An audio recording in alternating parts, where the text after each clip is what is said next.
Hey everyone, it's Marianne at Akashic Inspirations, and today is Saturday, December 8th, 2012, and this is a past life reading for Ellen K.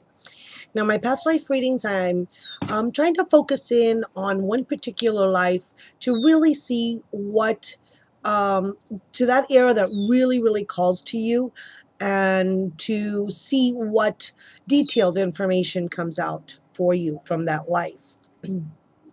She said she had been interested in Austria, Vienna, in mid 1700s to 1800s. Okay, the year that I got was 1762. And when I did a little research, it just so happened that Mozart was at the Viennese court in October of 1762. Now, I'm not saying that you were Mozart, but I believe that you were truly inspired by his playing and by the miracle of having watched him at the Viennese court.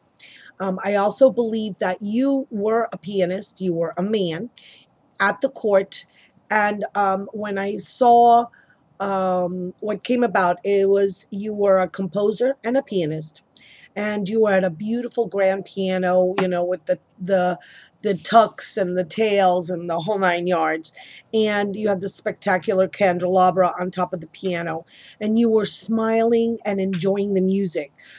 Your fingers, you were so dexterous and so nimble. I'm just reading as the guides have shown me things, and what I was actually seeing. And then as your fingers just kind of like flew over the keys. So I don't know if you enjoy piano or enjoy music now, but I'm certainly thinking that something from that life has carried over to this life regarding music or playing musical instruments or the love of music. I saw people dancing, and then there was others just mesmerized by your playing. You played with passion and love and joy, and it exuded from you. You had like what the French say, the joie de vivre, that joy of life, and that it emanated from you and in your playing. The angels or your guides were telling me to tell you to allow your passion and joy to come through you now. This is a specific message for you now, and allow it to take you to new horizons. You are meant to let go and live life with exuberance. So whatever is currently like holding you kind of back and kind of dampened in your spirit, you have to let that go. And in this life as a man, you were married with two children. You had a girl and a boy. And the guides tell me that your wife in that life is someone very close to you now. She's either your sister or a friend or cousin or somebody or a woman who is like a sister to you, very close to you.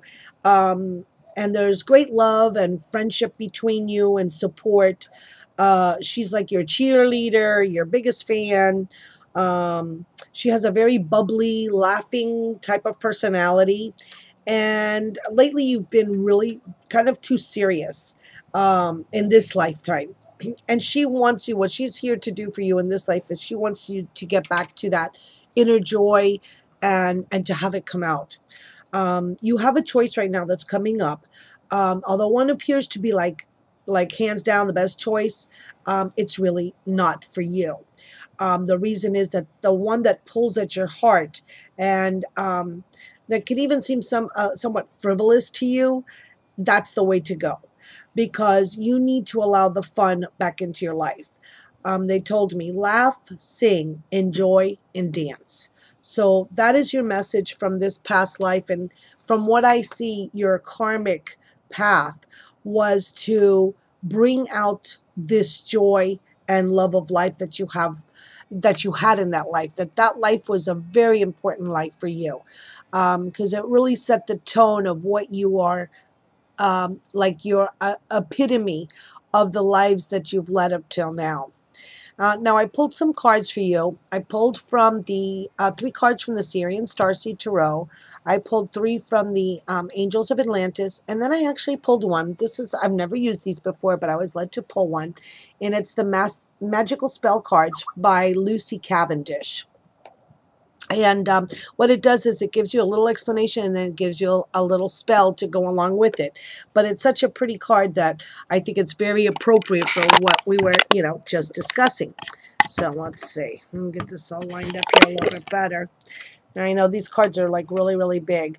But the first card that I pulled for you is the Eight of Crystals. Love my Glastonbury tour there in the background. This particular one is an evolution from the Seven of Crystals. It's an Eight of Crystals, and it's basically you're admiring all of the work that you've done, all of the achievements that you've had in this lifetime. And it talks about how you realize what value that you currently have, achieved through your work and through your life now. And it's basically reestablishing a faith in yourself and what you're, give yourself the leeway to have pride in your achievements. Um, it says, let me just read a little something. It says, the seeker who works with this card gleans the important message that if you work at your dreams, if you carve away at your goals with determination, steadfastness, and skill, you will eventually reach them. It serves as an allegory of the higher purpose of working on carving your own being to its perfected state, to be the clearest, brightest light you can be. This is the way of the Starseed warrior. So really pretty. And then the next card is like the evolution of the crystals, which are the pentacles in the normal tarot. And here you have the Ten of Crystals, which is an overwhelming abundance of wealth, status, recognition.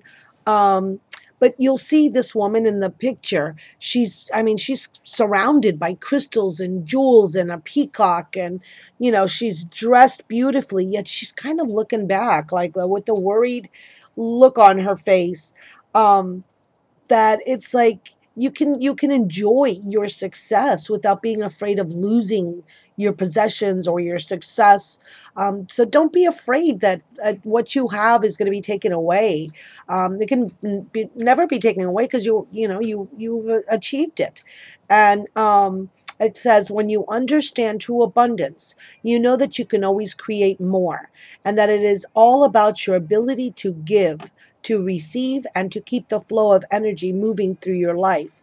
So basically, they want you to know that you're going to keep creating, keep going forward, keep doing new and wonderful things. And the next card is so indicative of, even though you've reached this level of completion of a wealth and abundance, you're actually going to be starting on a new journey. This is the star seed. It's the uh, first, the zero, which is the Fool in the regular tarot. And here it's called the star seed. And I love this because it shows this beautiful, glowing, crystallized, energized lotus flower.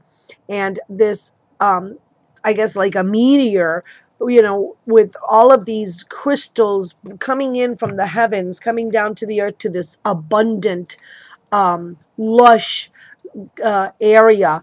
And you've got these little golden lights around the lotus flower.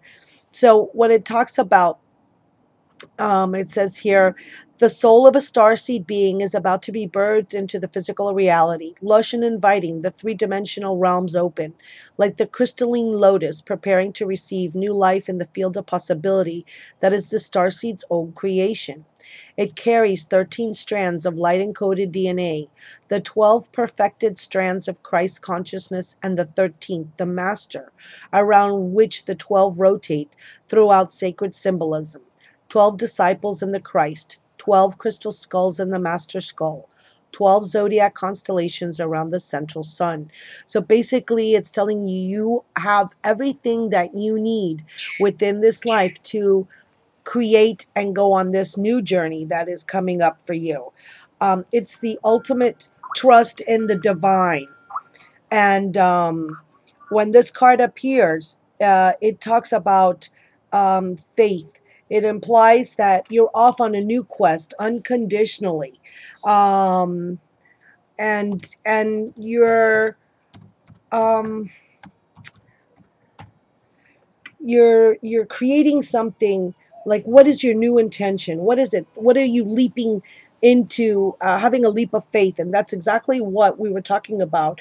The Akashics were talking about in your past life reading. All right. So if I go on now, I go to the Angels of Atlantis, and the first card that comes out is Cleansing with Raphael. So you're talking, you've got your heart centered chakra here. I think this is true for a lot of people right now. I know that that message has been coming through for me quite strongly. And basically, what it tells you to do is that the two elements of water and fire, if you will, you could either write something down, a situation that you have, that you've experienced where you see a creative growth potential.